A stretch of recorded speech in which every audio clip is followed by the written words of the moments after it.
Meet Sheila Godwin, a woman from the slums with distinct white hair and red eyes. She is trapped in a dark room, forced to kneel before the imposing noblewoman, Clara Priestley. Clara gives her a final chance to decide. The leverage is clear. Sheila's battered father is tied up behind them. Clara calmly explains that her father's life depends entirely on her answer. Looking at the man who caused her so much pain, Sheila finally breaks. She cries out that she will go through with the marriage. Through her tears, she agrees to the deal.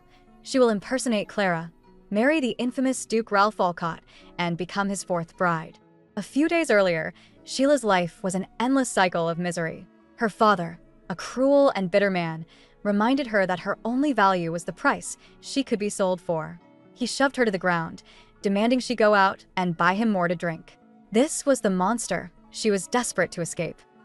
While out in the city, she overheard whispers about a major event, the marriage between the Alcott and Priestley families. The townspeople pitted the young Clara Priestley for being sent to marry the terrifying old Duke, a man who had already outlived 3 wives.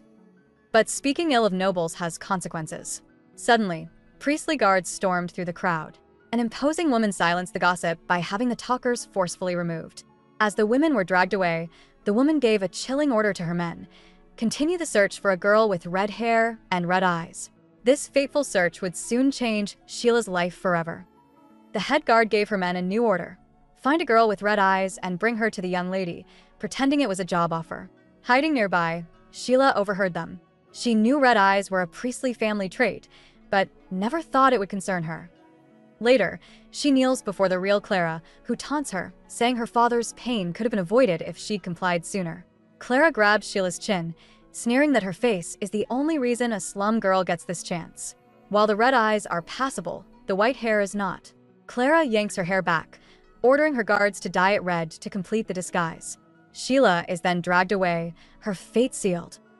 With her transformation complete, Clara assigns a maid named Molly to monitor Sheila's every move.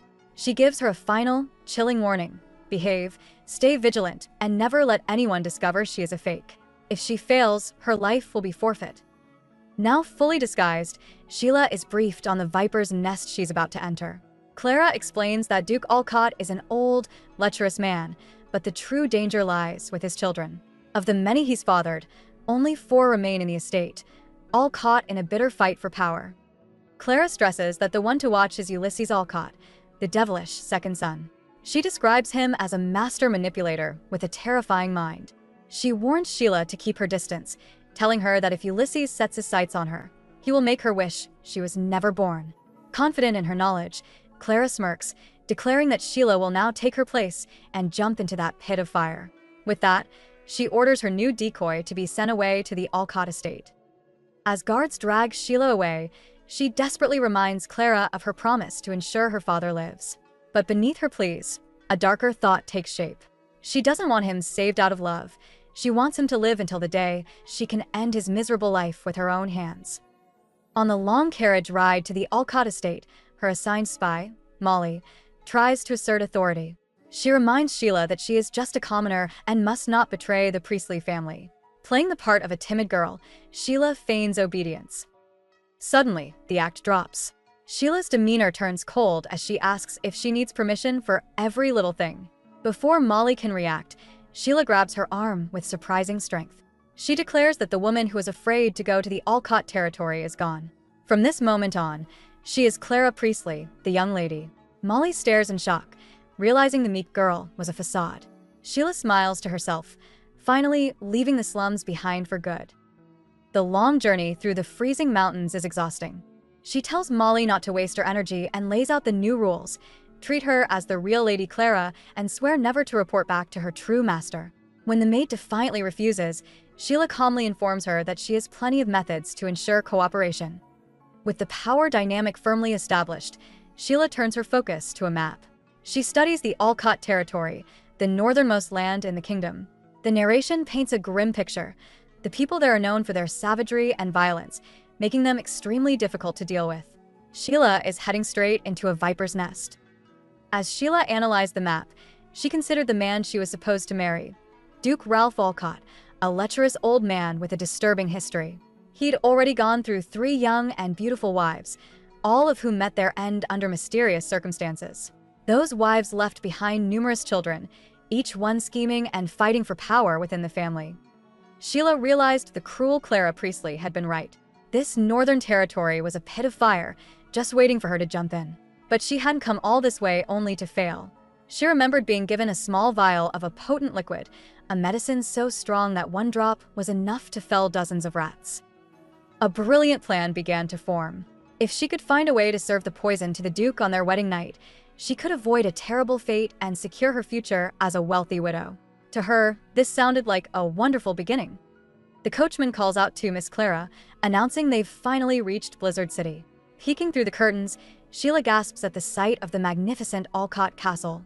She marvels at its beauty, declaring that she must do her best to welcome this new chapter. Her ambition to secure her future as a wealthy widow feels closer than ever. But her plans are violently interrupted. The carriage lurches as a wheel shatters on the treacherous mountain path.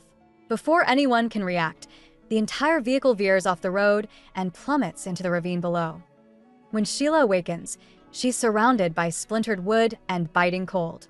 Disoriented, she sits up and tries to figure out where she is. Her gaze then falls upon her maid, Molly, lying motionless on the floor.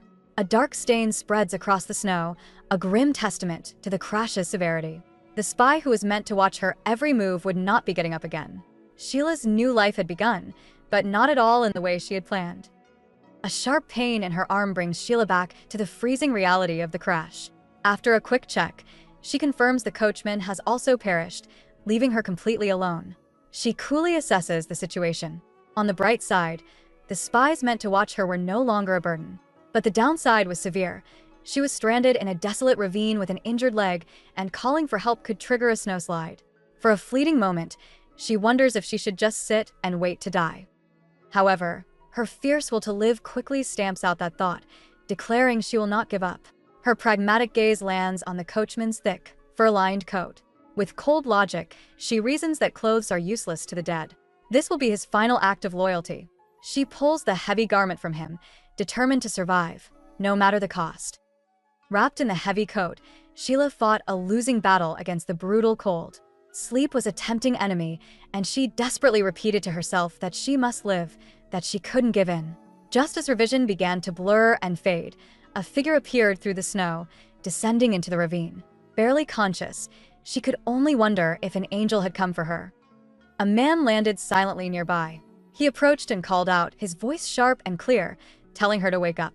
Overwhelmed with relief, Sheila's last thought was that she was finally saved. She surrendered to the darkness as the stranger effortlessly lifted her into his arms. This was no angel, but Ulysses Alcott, the Duke's infamous second son. Her mysterious savior asks if she's awake, and she knows her ordeal is far from over. Sheila awakens to the crackling of a fire, feeling an unfamiliar warmth despite the surrounding snow.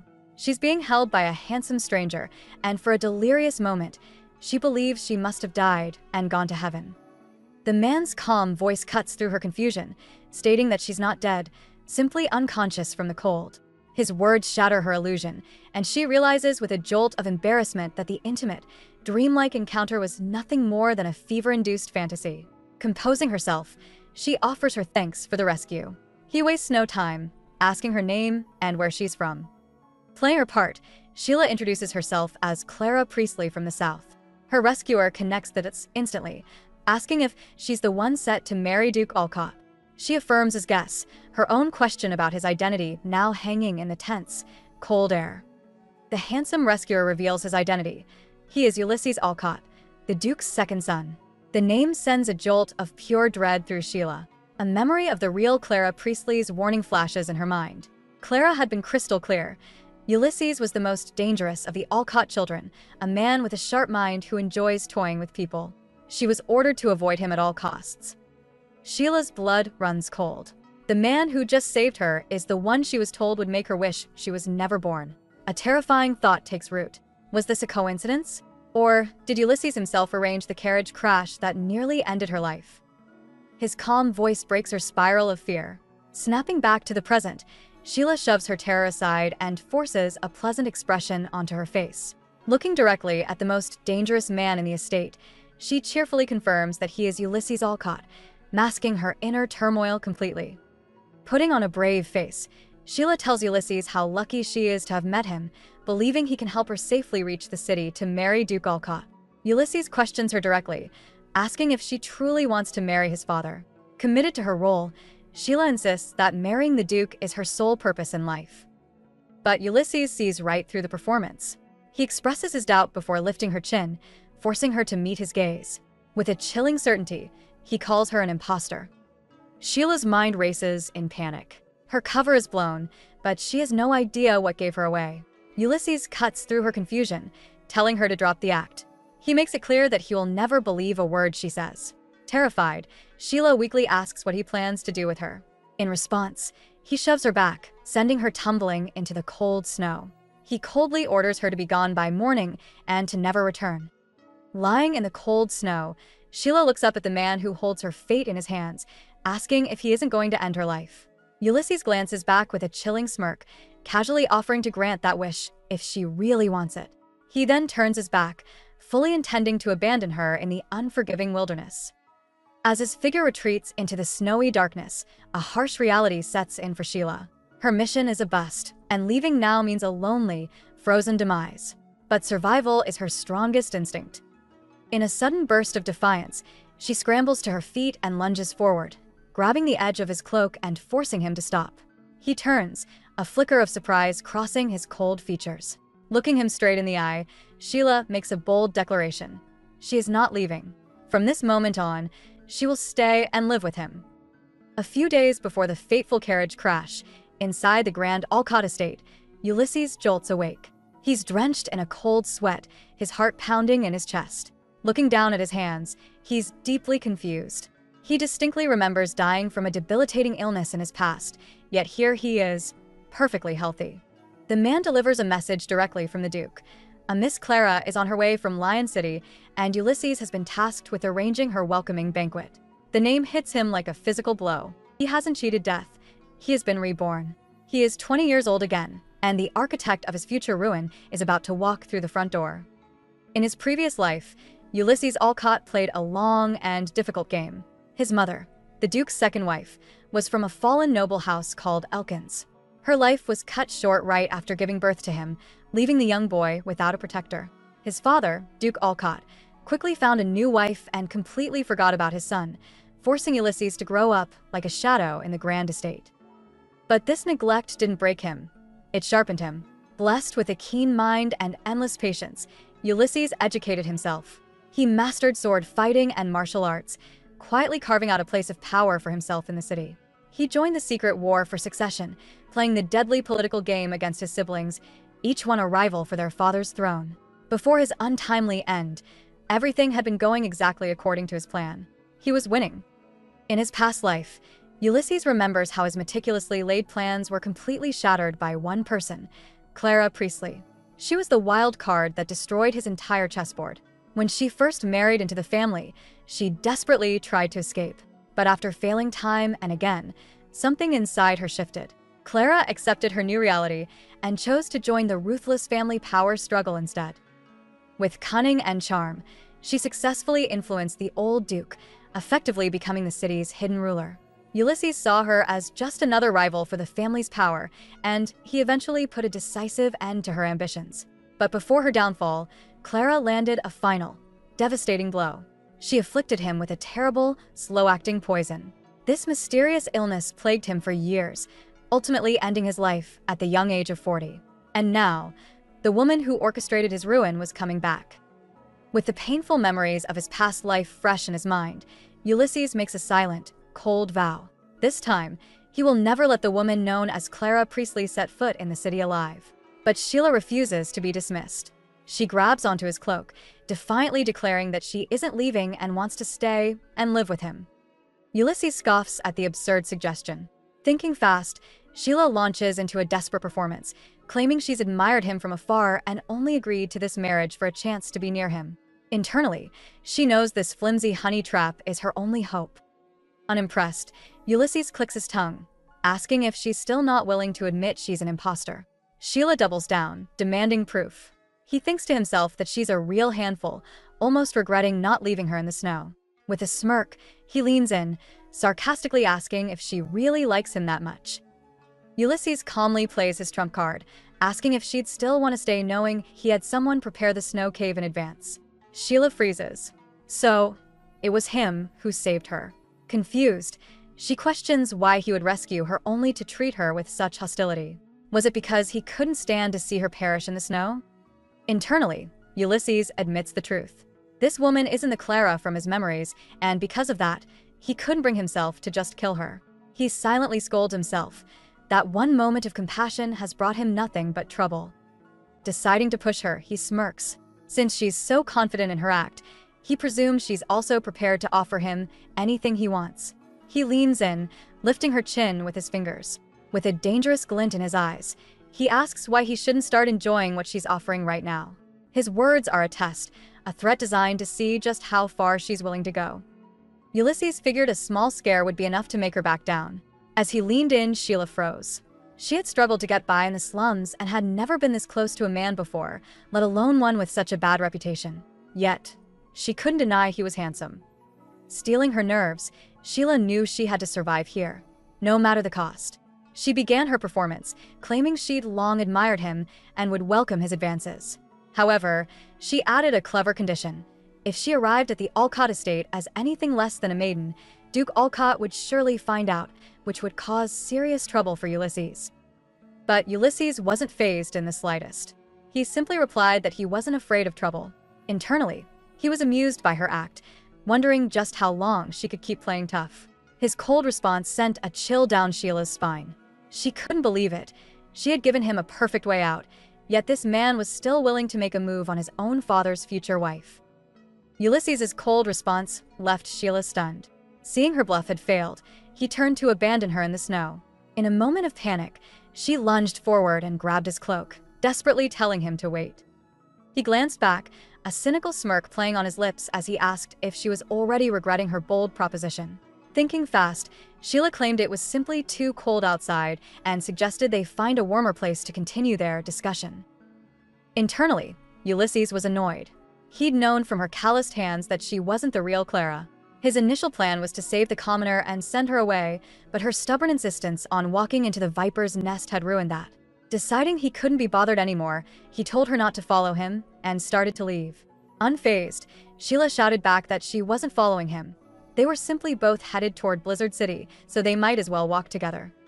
Ulysses turned and walked away, completely done with her games.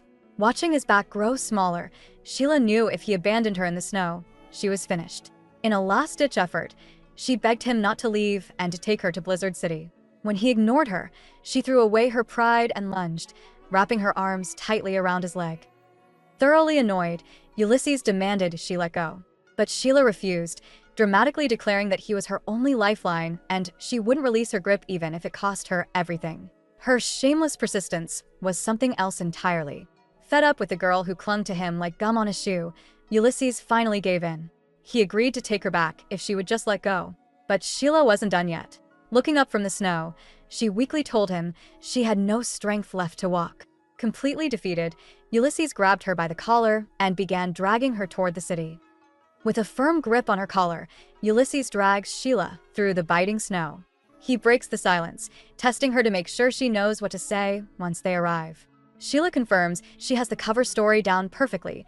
Her carriage had an accident, and she was fortunate to be rescued by Lord Ulysses, who was simply passing by. Internally, Ulysses gives a slight, grudging approval. She's smart, he'll give her that. He decides to let her play her part as the fake bride for now. If she ever becomes a threat to his plans, he reasons it won't be difficult to get rid of her later.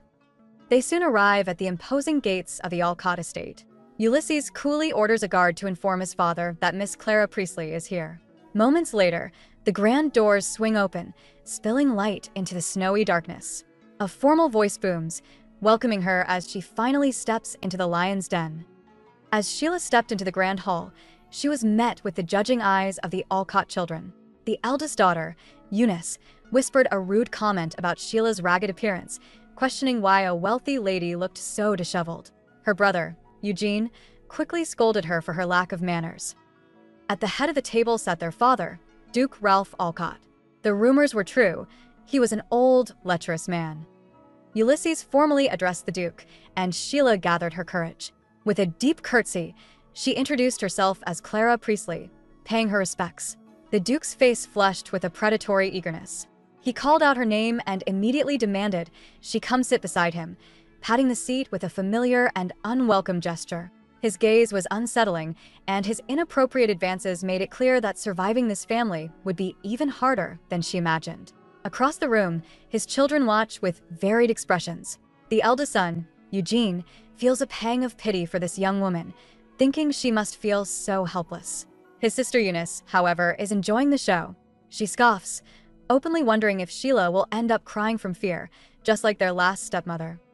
Ulysses observes his sister's cruel smirk. He knows she's geared up for some drama, but he thinks she's bound to be disappointed.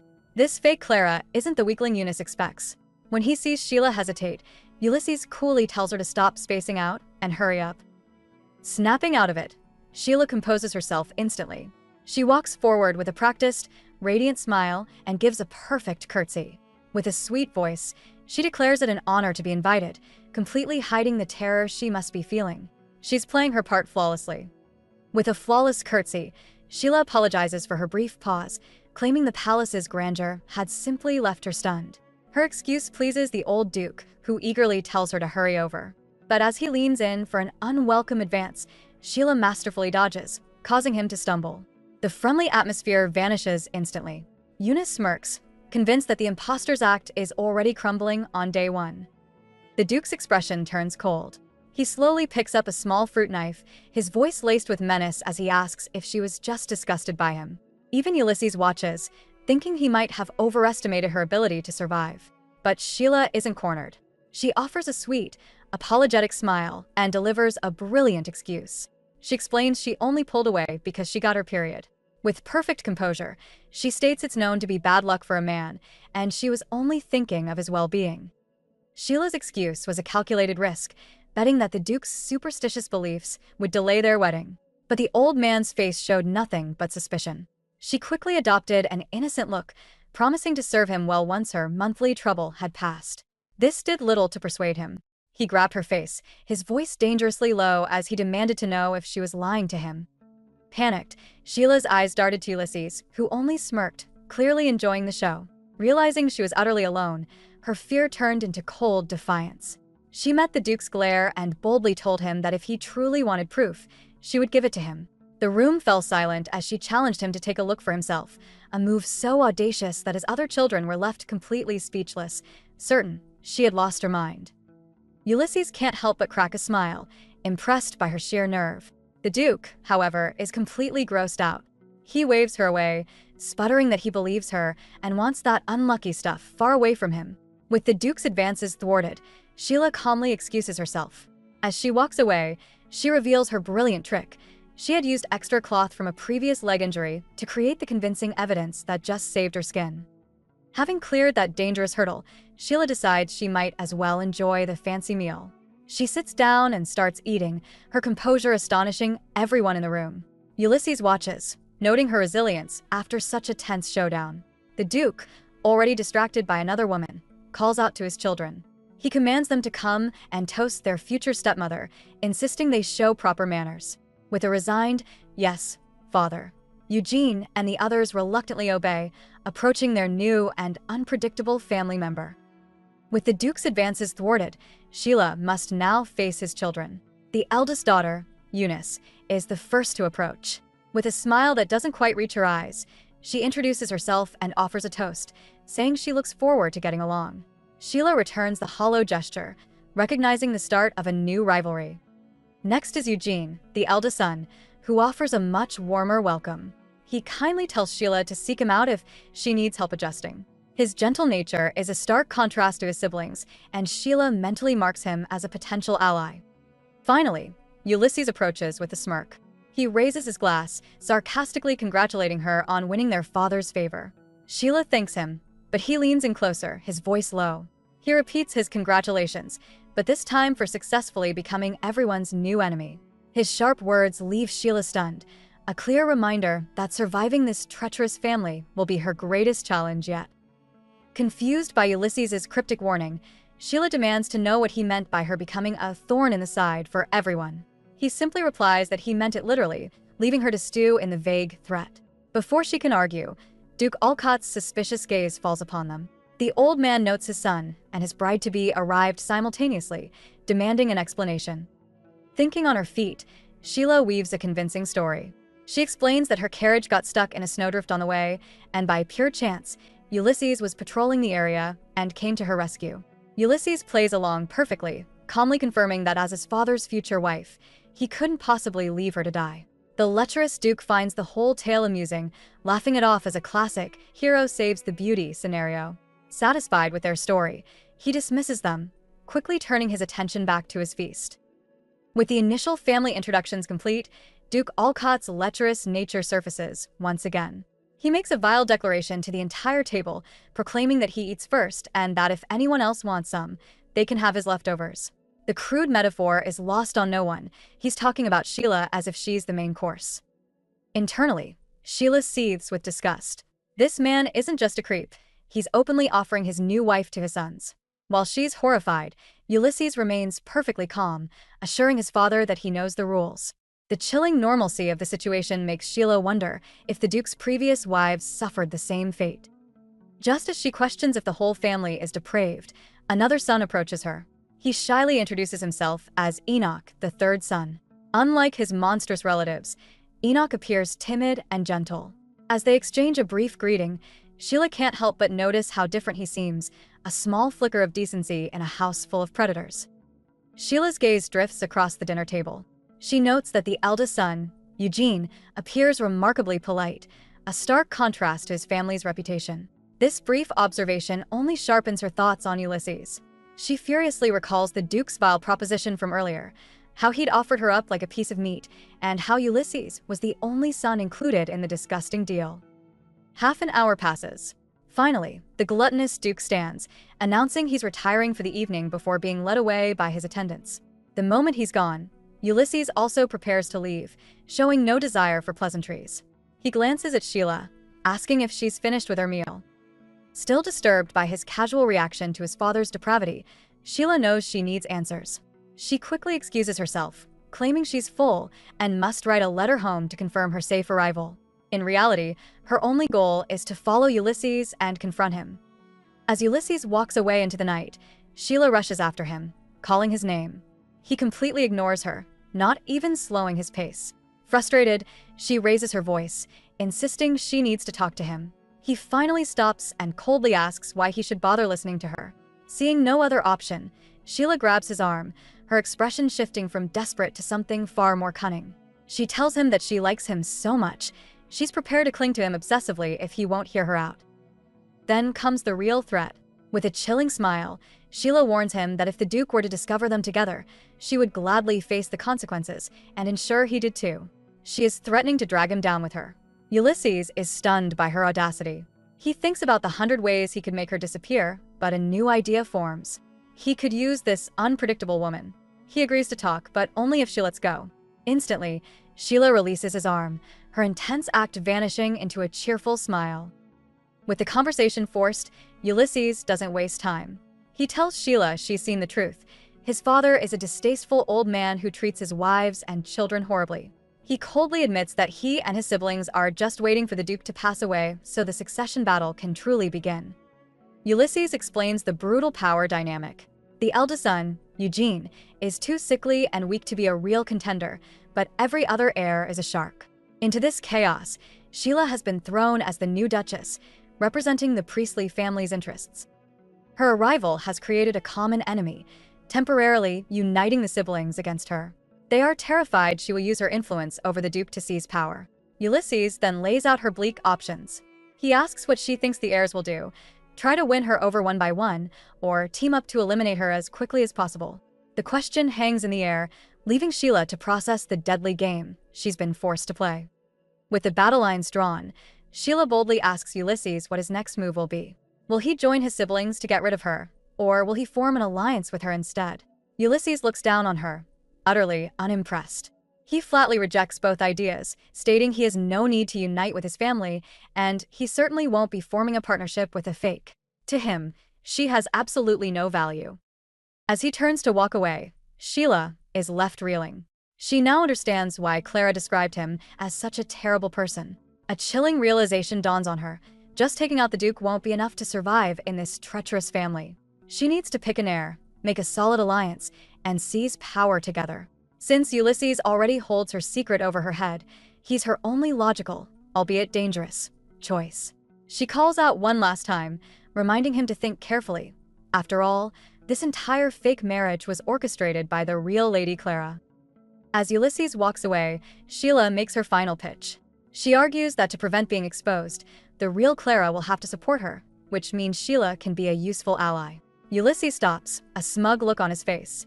He asks if she's talking about the maid who died in the crash, the spy Clara sent to monitor her. He lays out her new reality. Clara already knows her spy is dead and will immediately send another to interrogate her. He warns Sheila to come up with a good story, or her family back home will face Clara's wrath. But Sheila shocks him by casually stating that her father can handle a beating. This cold response leaves Ulysses baffled. Before he can question her further, he spots movement nearby. He quickly pulls Sheila into the shadows, silencing her. Across the courtyard, they see Duke Ralph cornering a terrified maid. The old man's disgusting intentions are clear as he makes unwanted advances, proving every dark rumor about him to be true. From the safety of the shadows, they watch the disgusting scene unfold. Duke Ralph has a terrified maid cornered, her pleas that she's already married falling on deaf ears. The old Duke simply laughs, threatening her husband's job if she doesn't cooperate. Sheila is absolutely repulsed. She feels a pang of pity for the girl but knows she's in no position to help, figuring Ulysses must be used to his father's behavior and won't bother to intervene. But then he moves. With a swift, precise flick of his wrist, Ulysses sends a small, sharp object flying. It strikes the Duke's hand, causing him to yelp in shock.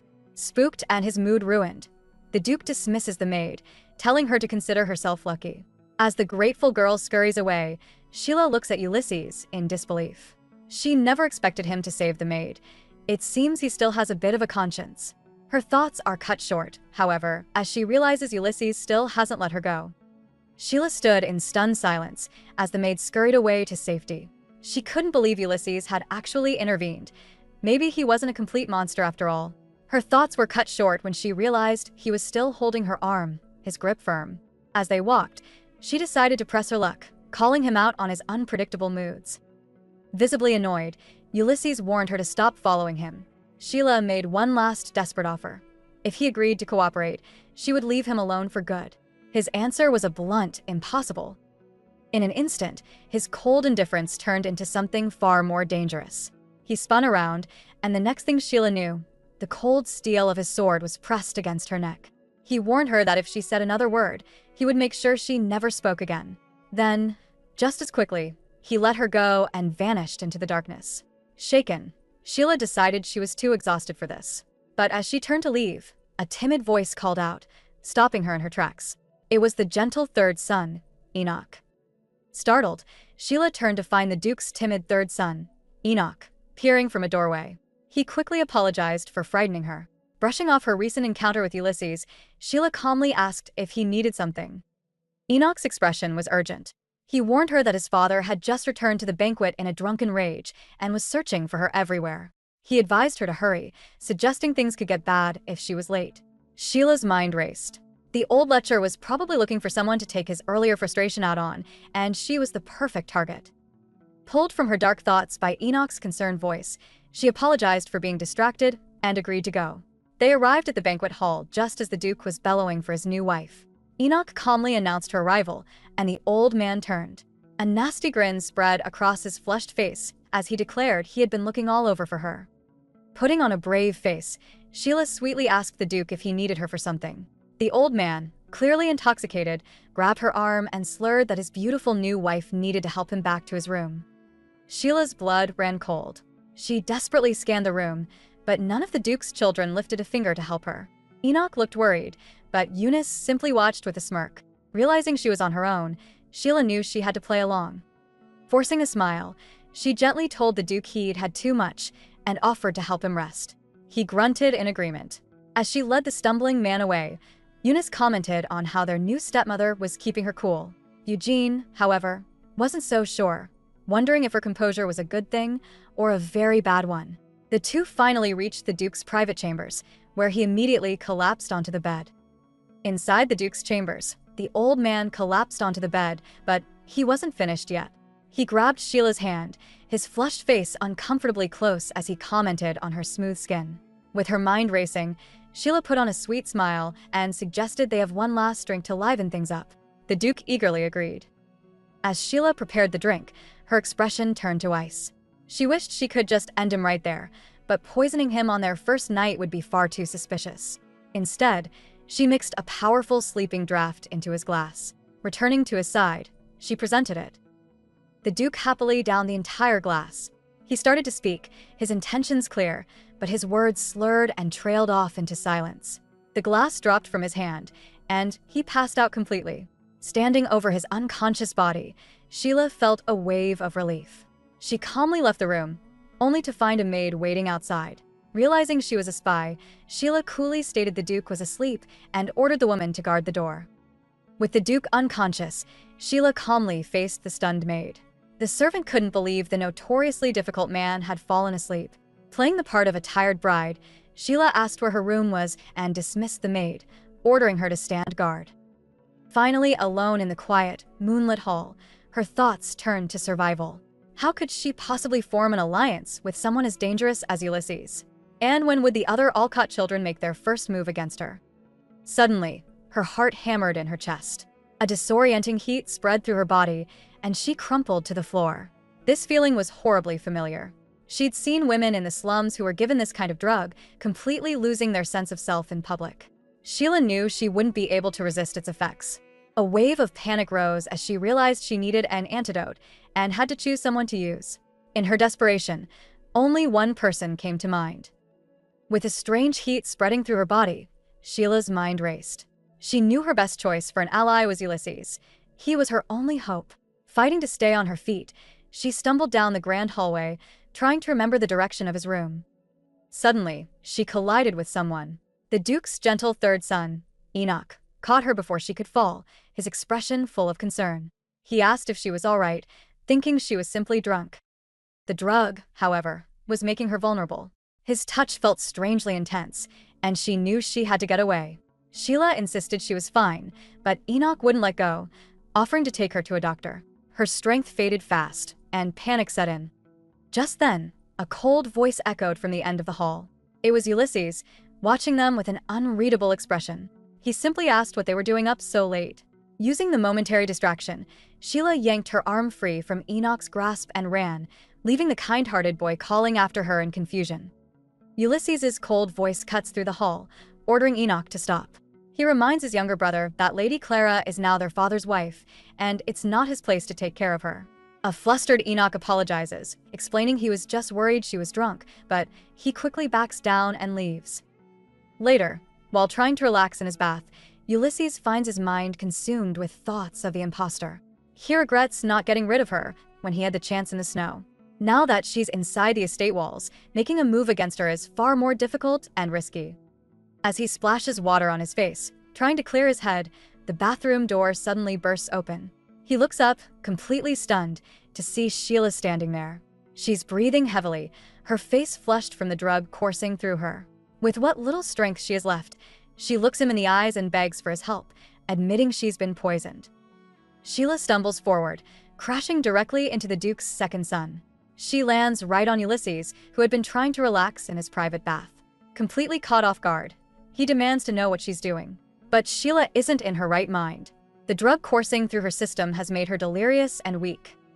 Instead of answering, she dazedly grabs his robe, muttering for him to take it off. Her strength finally gives out, and she collapses against his chest, pleading for help and admitting how terrible she feels. Holding her, Ulysses's mind races. He quickly understands she was drugged by someone in the mansion, intending to use Clara for their own purposes. If one of his rivals controls her, he'll have a new enemy to deal with. With cold calculation, he looks down at the woman in his arms. He tells her that this was her choice, and she better not regret it when her mind is clear again. With the drug clouding her mind, Sheila closes the distance between them. Confused by his inaction, she boldly asks if there's a problem with him, directly questioning his manhood. This finally gets a response. A sly smirk spreads across Ulysses' face as he announces he'll help her detox right now. Believing this is her only path to survival, Sheila resigns herself to the inevitable and closes her eyes. However, Ulysses' method is far from what she imagined. He effortlessly lifts her up and, without a second thought, plunges her into the icy bath water. The shock is instant. Soaked and shivering, she sputters, demanding to know what he's doing. He coolly explains that a bath in ice water is the perfect way to calm her down. His brand of help is as cold and calculating as he is. The shock of the ice water does little to calm Sheila's drug-addled mind. She thrashes in the tub, demanding Ulysses let her go. He holds her firmly in place, coldly informing her the drug hasn't worn off and she needs to stay put. Just a minute later, all the fight has left her body. Looking at her dazed expression, Ulysses reflects that for someone so capable, she now seems like a helpless kitten. Once he pulls her from the water, she shivers, complaining of feeling both intensely hot and cold. The poison is still racking her body. Ulysses tells her to endure it, but she can barely hear him. In her delirium, Sheila pleads with him to hold her, admitting how terrible she feels. Her raw vulnerability catches him off guard. He realizes sending her back to her room alone is too dangerous. With a sigh, he lifts the frail woman and carries her to a nearby bed. He notes that her fever seems to have broken. She should be fine when she finally wakes up. As Sheila lies passed out on the bed, Ulysses' sharp eyes catch sight of an injury on her leg. He clicks his tongue in annoyance, muttering about how messy she is. Still, he retrieves a first aid kit and sits beside her. This woman, he thinks, is proving to be a lot of trouble. As he begins cleaning the gash, Sheila flinches and groans in her sleep. He coldly tells her not to move, but her unconscious movements aren't from the physical pain. She starts to thrash, her voice small and terrified as she pleads for someone not to hit her.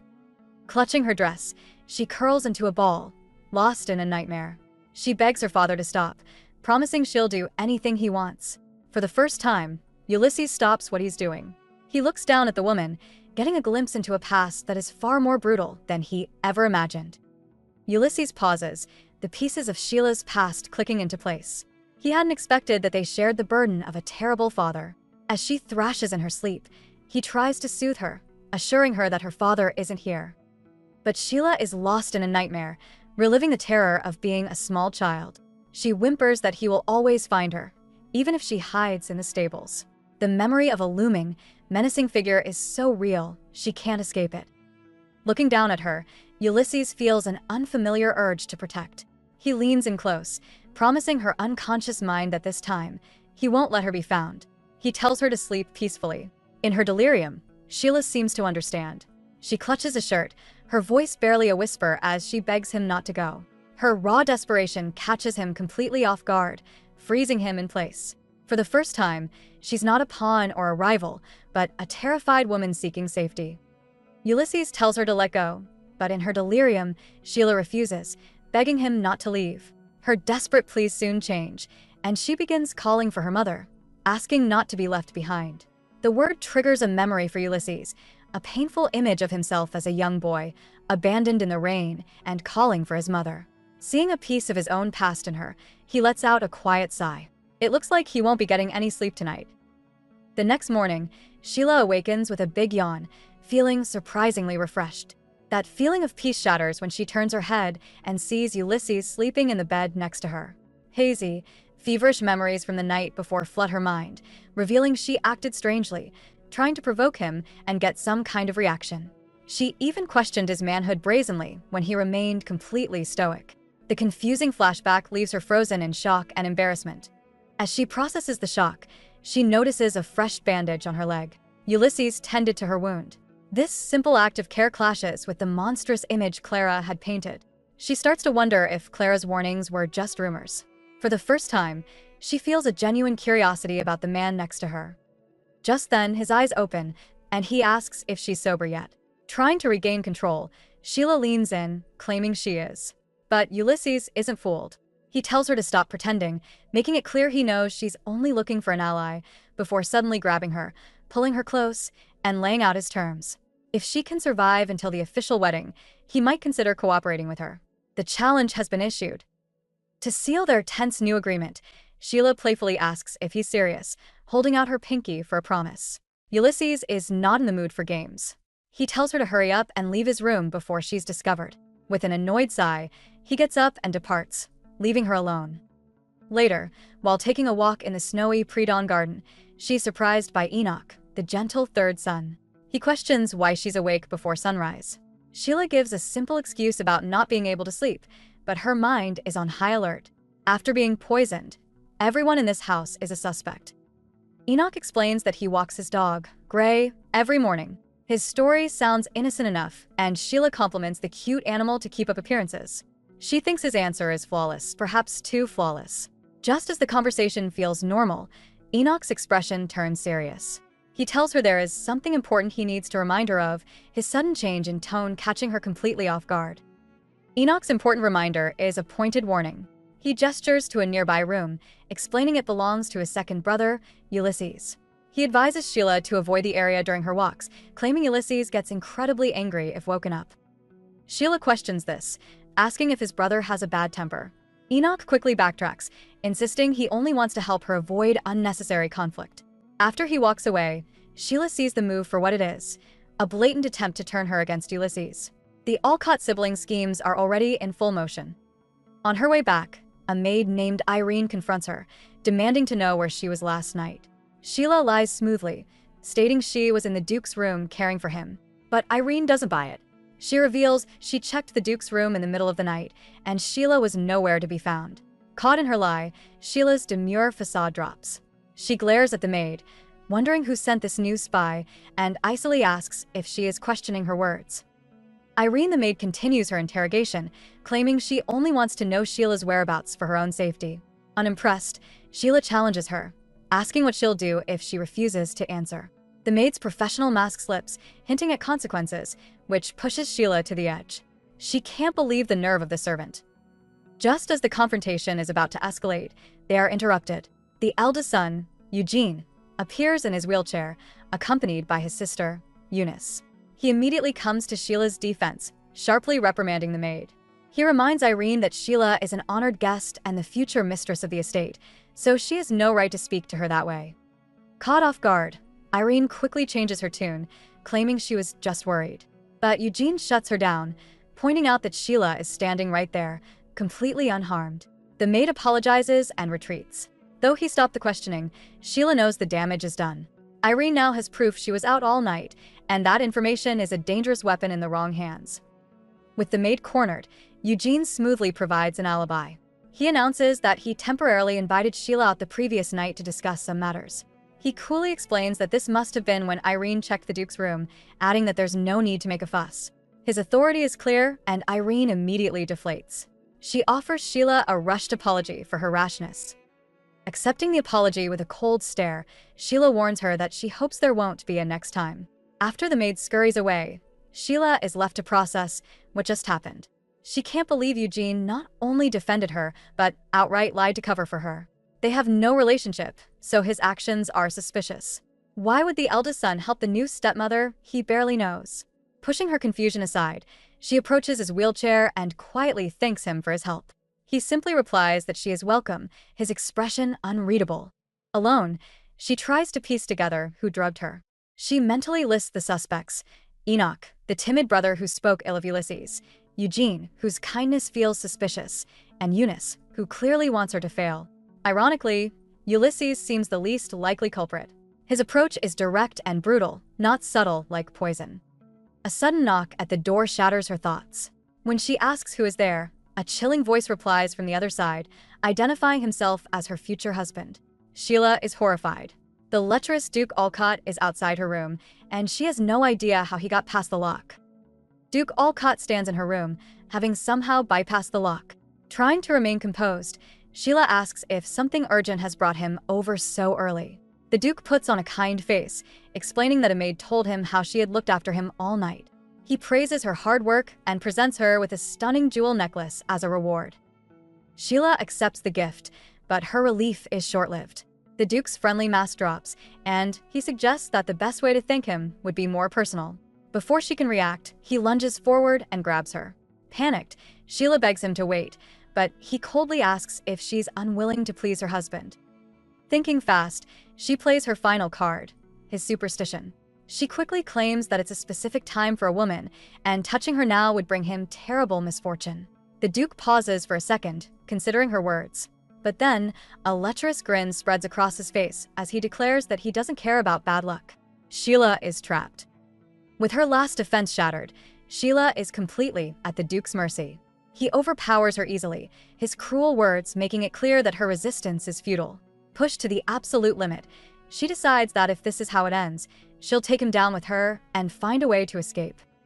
Suddenly, a calm voice interrupts the horrifying scene. It's Ulysses, who has walked in to speak with his father. A sliver of hope appears for Sheila. Surely the Duke won't continue in front of his own son. But the Duke is furious at the interruption, and to Sheila's dismay, Ulysses begins discussing a dry report on military expenses. For a moment, it seems Ulysses will do nothing. But then, he strategically mentions that the Priestley family sent a large sum of money for the wedding. The Duke's greed instantly takes over.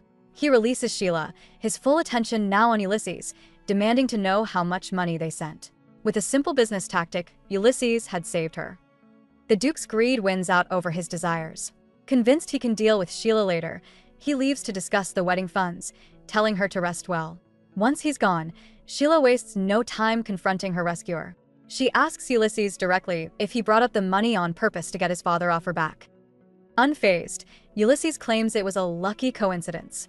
He explains that his brother, Eugene, had asked for help with the family finances and Sheila shouldn't count on being saved again. Not buying it, she sarcastically asks if Eugene is the one she should thank. Ulysses brushes her off, but then his tone changes. He gives her a cold reminder. Gratitude is useless here. Her only focus should be on leaving. In a stunning turn, he tells her that if she truly wants to run, he will give her one final opportunity to escape the hellish estate for good. With Ulysses' offer to escape hanging in the air, Sheila turns the tables.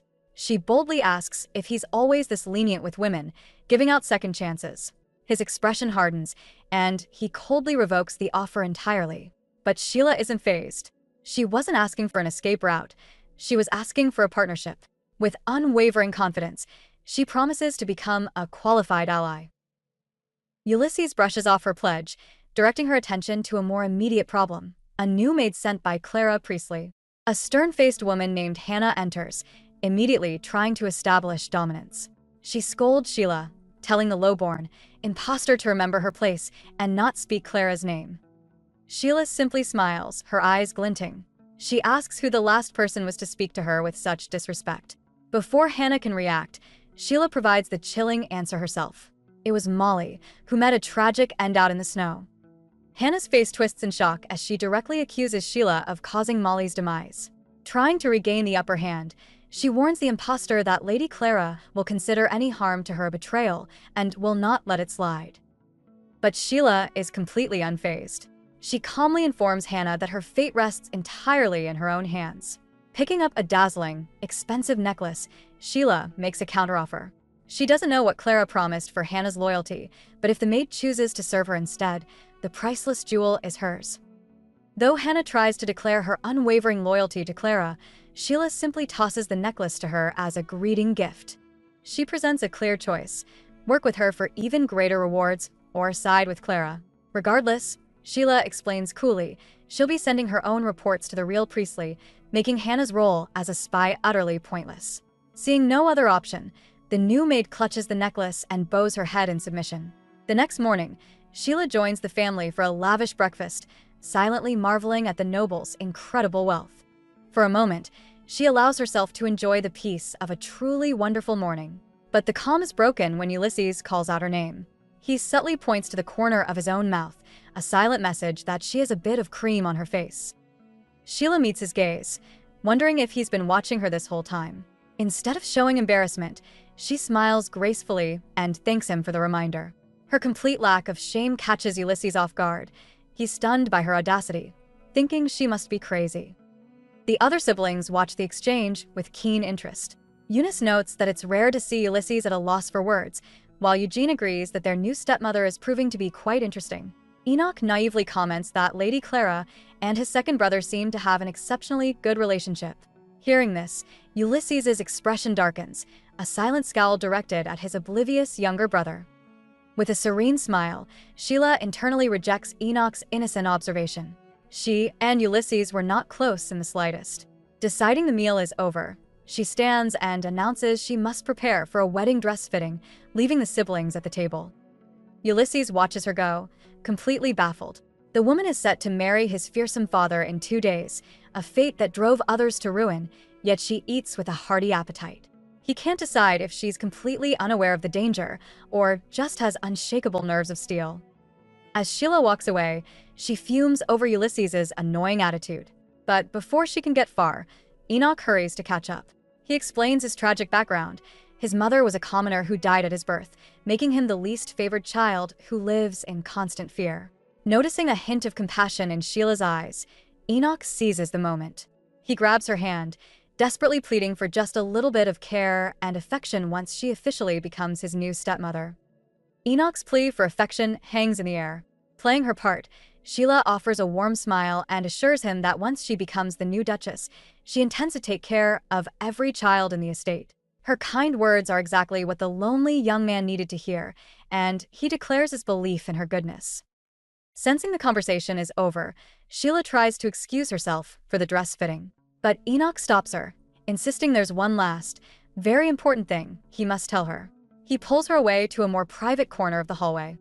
Slightly uncomfortable, Sheila asks him to release her hand, worried about how it might look. Enoch quickly apologizes, blaming his anxiety. Leaning in close, Enoch delivers a shocking revelation. He tells Sheila that on the day of the banquet, he personally witnessed a maid secretly put something into her wine glass.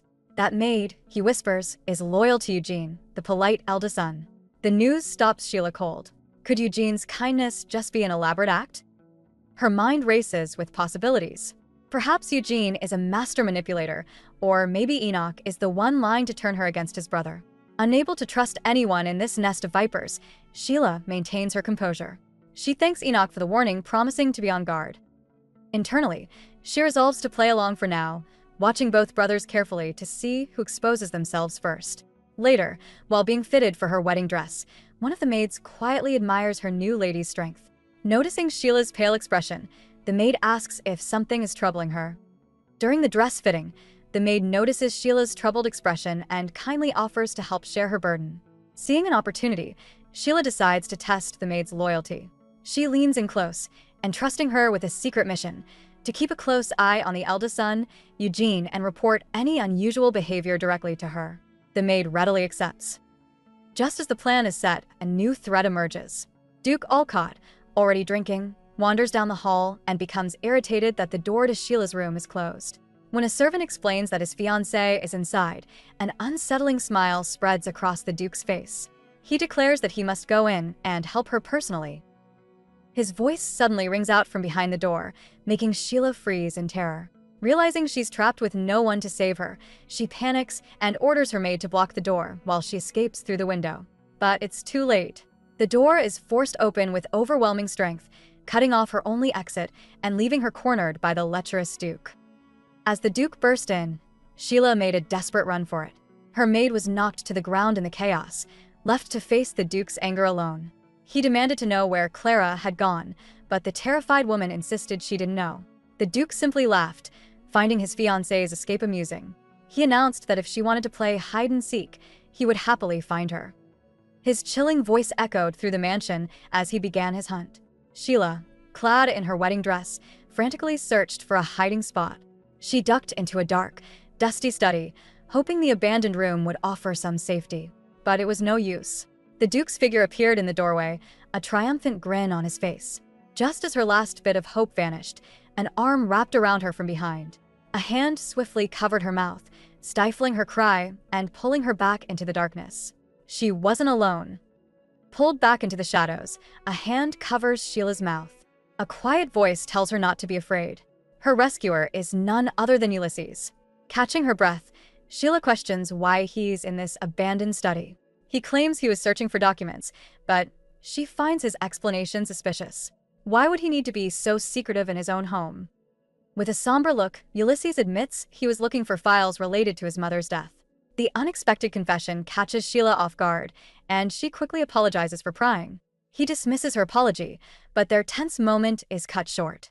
The Duke's voice suddenly booms from the study's entrance, calling for his little bird. Ulysses immediately takes charge. He warns Sheila not to make a sound and grabs her hand, leading her deeper into the darkness.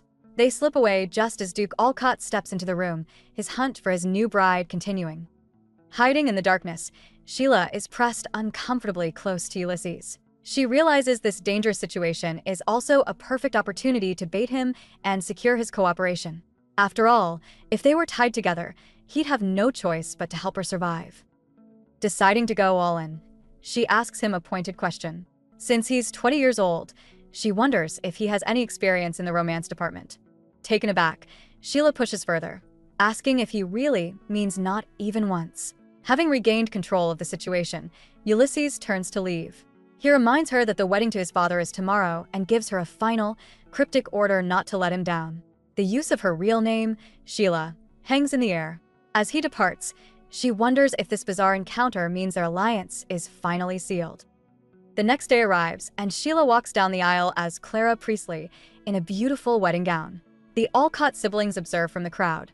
Eunice is unimpressed, but admits the brat looks the part, while Eugene pities her for marrying a man over 50. Standing at the altar, Sheila faces the lecherous Duke as the priest begins the vows.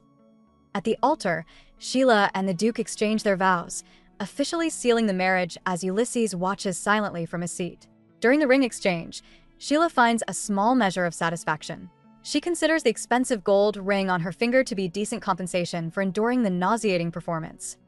The priest finally pronounces them husband and wife, inviting the Duke to conclude the ceremony. As the old man leans in, Sheila panics, seeing no way to dodge the unwanted advance. But just in the nick of time, a voice cuts through the air. Ulysses steps forward, interrupting his father with a gift, a bottle of rare brandy specially commissioned for the occasion. The Duke is instantly distracted, his eyes lighting up at the sight of the fine liquor he's always wanted to taste. He eagerly demands a glass. As Ulysses pours the drink for his delighted father, Sheila's gaze sharpens. She recognizes the opportunity Ulysses has created. With everyone watching, the stage is now perfectly set for her to make her move. With the Duke completely distracted, Sheila seizes her moment. She calmly pours a glass of wine, her hand hovering over it for just a second as a clear drop falls into the dark liquid. Playing the part of the dutiful new bride, she offers the glass to the Duke, who smugly tells her to start calling him husband. Maintaining her composure, Sheila then turns to Ulysses and raises her own glass, proposing a toast to her new stepson. Ulysses, ever the actor, smoothly thanks his new stepmother. He, oblivious, eagerly drains his glass. Suddenly, his cheerful expression turns to one of agony. He makes a choked sound before the wine glass slips from his grasp, shattering on the floor. As he collapses, his children look on in shock. Ulysses rushes forward to catch him, shouting that his father has been poisoned, and the room erupts into chaos. The wedding celebration descends into chaos. As guests cry out in shock, Duke Olcott lies on the floor, in a serious state. While some try to calm the escalating panic, Ulysses calls for the family physician. Dr. Edmund rushes to the scene, quickly confirming that the Duke has been poisoned. Through it all, Ulysses holds Sheila, who plays the role of a terrified bride to perfection. But her act doesn't fool him. He gives her a sharp look, silently asking how she planned to escape the consequences of such a blatant attack. Sheila's steady gaze holds a simple, unspoken promise. Just watch me. The doctor provides a glimmer of hope, announcing that the poison is not a rare one, and he can prepare an antidote right away. But before relief can set in, Eunice steps forward. With cold authority, she orders the guards to seal the banquet hall. She declares that no one is leaving until the culprit is found. With the hall on lockdown, the guests murmur nervously amongst themselves. Eunice steps forward, her eyes fixed on Sheila. She declares that since her father only drank wine from his new bride and Ulysses, they will be the first ones searched for poison. Sheila, still playing the timid bride, gives a simple nod of agreement. But then, the unexpected happens. Sheila suddenly lets out a choked gasp. Before anyone can react, she collapses, a dark crimson staining her white dress. Ulysses catches her just in time, his mind racing. He assumes this is her desperate plan to clear her own name by becoming a victim. Just as he thinks he's figured her out, a sharp, burning sensation rips through his own chest. He stumbles back, coughing violently as he too feels the poison taking hold. As he crumples to the floor, He can only wonder when she managed to strike. The room erupts in panic as 2 more victims hit the ground, and someone screams for the doctor. Sheila's eyes flutter open. The first person she sees is Eugene, the Duke's eldest son, watching over her. He looks genuinely relieved that she's awake. A maid informs her that after she received the antidote, Eugene stayed by her side all night out of concern. But in the treacherous Alcott household, such kindness is suspicious. Sheila wonders if he's truly a good person or just another player monitoring her every move. As if reading her thoughts, Eugene calmly reassures her that he understands her caution after such a terrible incident. She then asks about the Duke. Eugene explains that while his father survived, the poison has left him paralyzed and unable to speak. Internally, Sheila celebrates this news. A powerless Duke is one she can easily control, allowing her to claim the authority of the house. When she asks about the culprit, Eugene reveals it was a maid named Sophia who acted out of jealousy. Hearing this, Sheila agrees that the maid is truly vicious and must face the consequences. Eugene confirms that his sister, Eunice, has already ordered the maid Sophia's execution. Playing the part of the grateful stepmother, Sheila thanks him for watching over her and gently reminds him of his duties as the eldest son, especially now that the Duke is incapacitated. Eugene respectfully kisses her hand and calls her mother before he leaves, a surprisingly kind gesture that makes Sheila wonder if she misjudged him. But this was all part of her master plan. Once alone with her own maid, Sheila asks if Sophia was saved. The maid confirms the escape went perfectly. In a quick flashback, we see her helping the accused poisoner flee the city in secret. Sheila then provides a letter of introduction and travel money, ensuring Sophia begins a new life far away with a trusted friend. The jealous maid was just a convenient pawn in Sheila's successful plot to neutralize the Duke. As her loyal maid turns to leave, she pauses, looking as if she has one last important question for her mistress. As her maid turns to leave, she pauses with one last, crucial question. She asks Sheila why she really saved Sophia. The girl had agreed to take the fall, so letting her be executed would have been the safest and easiest option. Sheila's answer is simple but reveals her core principles. She is also a commoner. She explains that if she were ever in such a desperate situation, she would hope for help, not betrayal. Deeply moved, the maid declares that Sheila is the most noble-like person she has ever met. Waving her hand, Sheila jokingly complains about the money she spent and tells her to go before she regrets it. The maid smiles and turns to leave, but she stops dead in her tracks. Ulysses Alcott is blocking the doorway, his expression unreadable. The maid stammers his name in shock. He ignores her, his cold gaze fixed solely on Sheila. He came to see, he says, if the one who tried to harm his new stepmother was dead yet.